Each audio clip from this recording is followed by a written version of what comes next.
மனசு ரொம்ப குழப்பமாக இருக்குது, அவரிடம் நான் விடை கேட்கின்றேன் அப்படிங்கிறது வேற. வாழ்கின்ற சூழ்நிலைக்கு ஏற்றவாறு எனக்கு அது வேண்டும் இது வேண்டும் அப்படின்னு எப்போ நம்ம கேட்க ஆரம்பித்தோமோ அப்போவே அந்த பக்தி அப்படிங்கிற நிலையிலேருந்து நம்ம கீழே வந்துடுவோம். அதனால தான் எப்போவுமே சொல்கிறது, எந்த ஆலயத்திற்கு போனாலும் சரி, அதுவும் குறிப்பாக நீங்கள் சிவாலயத்திற்கு போனால் கண்டிப்பாக இறைவனிடம் நீங்கள் எதுவும் வேண்ட வேண்டும் என்ற அவசியம் இல்லை. வேண்டத்தக்கதறிவோய் நீ, வேண்டும் வரும் தருவோய் நீ அப்படின்ட்டு சொல்லுவாங்க. நம்ம என்ன வேண்ட போகிறோங்கிறதே இறைவனுக்கு தெரியும். அப்போ உனக்கு என்ன வேண்டும் அப்படிங்கிறது சிவபெருமானுக்கு ரொம்ப தெளிவாகவே தெரியும்.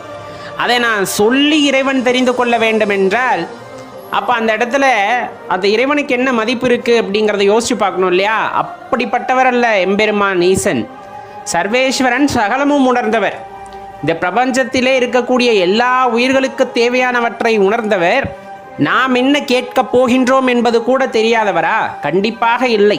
அதனினும் தாண்டி நமக்கு என்ன வேண்டுமோ, நமக்கு எது நல்லதோ, நமக்கு எதை கொடுத்தால் நல்லதாக நாம் பயன்படுத்துவோமோ, நாம் நன்றாக இருப்போமோ அதை பார்த்து பார்த்து கொடுப்பவர் எம்பெருமான் ஈசன். அப்படி பார்த்து பார்த்து கொடுப்பதிலே எது சிறந்ததோ அதைத்தான் அவர் நமக்கு கொடுக்கின்றார். சரி, அப்படி கொடுக்கறதுல நிறைய துன்பமாக இருக்கிறதே, நிறைய கஷ்டங்கள் வருகிறதே அப்படிங்கிற அந்த கேள்வியும் பின்தொடர்ந்து தான் வரும். கண்டிப்பாக